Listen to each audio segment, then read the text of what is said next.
Avant de commencer cette vidéo, je tiens à te rappeler que si tu es nouveau ou nouvelle sur cette chaîne, tu trouveras dans ma bio tous les liens dont tu as besoin, y compris YouTube, mais aussi Medium, Twitter, Patreon et Noster. Bienvenue sur la blockchain, c'est Guillaume, et avant toute chose, j'aimerais te remercier sincèrement de t'être abonné récemment. Ça aide beaucoup le développement de la chaîne avec les likes et les commentaires, donc c'est génial. On construit une maison brique par brique et non mur par mur. Aujourd'hui, on va aborder les enjeux macroéconomiques majeurs qui pourraient considérablement influer sur l'évolution du prix de Bitcoin au cours de l'année prochaine, et notamment le dernier trimestre. Dans ma dernière vidéo, je parlais des prédictions du mathématicien Fred Krueger, ce dernier s'appuyant sur le modèle de la loi de puissance calquée sur Bitcoin. Si tu ne l'as pas vu, elle s'affiche en haut à droite de l'écran. Il se trouve que j'ai enregistré la partie sur ces conditions le même jour que la vidéo sur Fred, mais j'ai décidé de ne pas tout mettre dans la même vidéo parce que ça aurait fait trop à digérer peut-être d'un seul coup. Reste bien jusqu'à la fin car les éléments que je mets en avant sont rarement dévoilés, à vrai dire, pourtant ils sont cruciaux selon moi. Je tiens simplement à préciser que vu les données américaines de l'emploi récentes, cela reste peu probable que la situation ne dégénère pas dans les prochaines semaines, prochains mois. Et effectivement, je ferai une vidéo sur cet aspect-là pour expliquer clairement les points qui laissent penser une telle chose. Allez, c'est parti. Premièrement, la courbe des taux, souvent utilisée pour prédire les récessions, serait actuellement trompeuse. Cela serait dû au fait que le Trésor américain manipulerait la courbe via un contrôle implicite des taux et une forme de quantitative easing, assouplissement quantitatif. En d'autres termes, les taux d'intérêt ne reflèteraient pas fidèlement la réalité économique actuelle. Pour info, lorsque la courbe s'inverse, les taux d'intérêt à court terme sont plus élevés que ceux à long terme, cela est souvent considéré comme un signe avant-coureur de récession.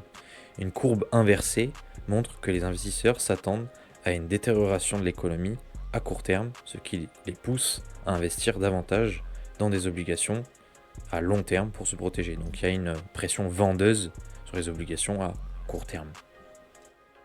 Deuxièmement, historiquement, les taux d'intérêt ont tendance à baisser en réponse à une récession. Cependant, dans le contexte actuel, la baisse des taux pourrait être motivée par le besoin du gouvernement de réduire le fardeau des paiements d'intérêts croissants plutôt que par une récession imminente.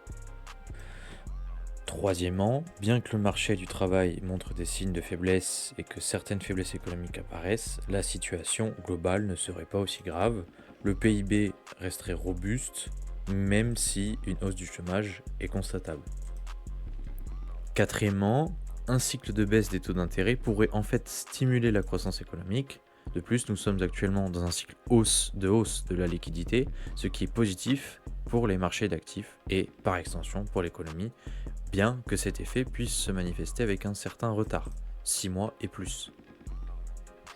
Cinquièmement, la faiblesse du dollar américain permettrait à d'autres pays, notamment la Chine, de stimuler leur économie sans craindre une dévaluation de leur monnaie. Cela contribuerait à une hausse globale de la masse monétaire dans le monde. M2. Sixièmement, la dette souveraine américaine est devenue un point de fragilité majeur. Néanmoins, la Réserve fédérale interviendrait pour éviter un effondrement du marché de la dette. Bien que la volatilité du marché et un léger recul soient possibles, une récession de type 1929 ou 2008 ne se produirait que si un élément crucial du marché de la dette venait à s'effondrer, ce que la Fed tenterait d'éviter à tout prix. Et je conclurai tous ces points par ceci. Pour qu'une récession majeure similaire à celle de 1929 ou 2008 se produise, il faudrait un effondrement grave sur les marchés de la dette, ce que les récents événements comme la crise des Gilt-Edged Securities britanniques, soit littéralement valeurs mobilières dorées sur tranche, c'est-à-dire les emprunts d'État émis par le Royaume-Uni, et la crise de la Silicon Valley Bank, c'était début 2023, il me semble, montrent que les autorités sont prêtes à intervenir dans ce genre de situation. Alors malgré les signaux officiels de bonne santé économique, le fameux narratif officiel, comme un S&P 500 qui atteint des sommets et une croissance du PIB, la réalité sous-jacente montre des fissures dans l'économie. Et Jérôme Powell a surpris les marchés avec une réduction des taux de 50 points de base, 50 basis points, un signe que la Fed reconnaît qu'il y a des difficultés économiques, même si elles ne sont pas encore entièrement admises par le marché. On a, encore une fois, inversion de la courbe des taux qui est historique. C'est quand même inquiétant. Les données de l'emploi sinon, notamment du Challenger Survey, révèlent un affaiblissement massif du marché de l'emploi, avec des licenciements importants et une stagnation des embauches.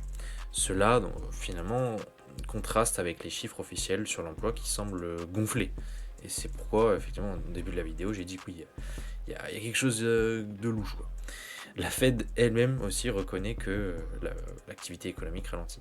Donc finalement, je tente simplement de mettre en lumière cette divergence entre l'économie réelle et les marchés financiers. Même si l'économie réelle est en difficulté, les marchés financiers pendant ce temps-là peuvent prospérer grâce à l'afflux de liquidités et à la création de crédit, du moins pourrait. Ce serait donc ce flux de liquidités qui pourrait, en partie en tout cas, pousser Bitcoin à exploser. Le bon vieux Larry Fink, lui, a récemment affirmé que Bitcoin est un actif non corrélé qui offrirait donc une diversification unique en temps d'instabilité économique. Et cette perspective, combinée à l'augmentation de la dette mondiale et aux incertitudes politiques et monétaires, tout ça, pourrait propulser Bitcoin en tant que valeur refuge comme l'or l'a été jusqu'à maintenant. Donc, en conclusion, bien que l'économie réelle soit en difficulté, l'optimisme repose sur le fait qu'on pourrait assister à une décorrélation avec le reste du marché et que surtout cette dissonance entre l'économie réelle et les marchés d'actifs pourrait se maintenir. Donc, sinon, j'aimerais connaître ton avis sur le sujet. Est-ce que les marchés tradis vont s'effondrer et BTC va rayonner en explosant? Est-ce que BTC va couler avec le reste du marché? Ou est-ce que la dissonance entre le réel et le virtuel va battre son plein? Quoi qu'il en soit, c'est ce que nous verrons très bientôt. Sur ce, je te souhaite une excellente journée, une excellente soirée. C'était Guillaume de la Blockchain.